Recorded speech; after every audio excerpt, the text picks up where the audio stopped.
Hello বন্ধুরা, কেমন আছেন সবাই? আপনারা আশা করি খুব ভালো আছেন। তো বর্তমান আমি একটা রেস্টুরেন্টে অর্ডার নিতে এসেছি। তো হ্যাঁ গাইস, এটা হলো আমার রেস্টুরেন্ট, এর মধ্যে অর্ডার নিতে এসেছি। তো এই ভদ্রমহিলা অর্ডার রেডি করছে, তাকে আমি জিজ্ঞেস করলাম কতক্ষণ লাগবে। সে বললো 5 থেকে 7 মিনিটের মধ্যে দিয়ে দেবো। তো উনি রেডি করছেন।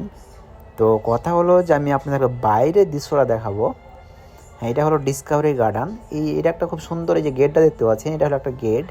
খুব সুন্দর একটা জায়গা, কিন্তু এই সুন্দর জায়গার মধ্যেই এত গরম আর এত রোদ, কি বলবো, প্রচণ্ড রোদ। এত রোদ আপনাদেরকে বলে বোঝাতে পারবো না।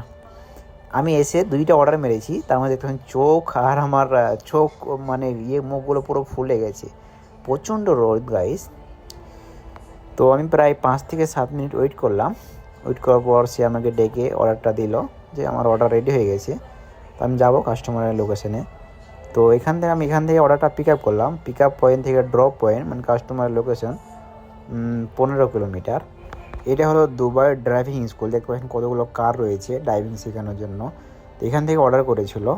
তো আমাকে আসতে প্রায় 20 মিনিট মতো লাগলো। 15 কিলোমিটার ডিস্টেন্স ছিল। এটা আমার বাইকটা এখানে পার্কিং করে দিয়েছি।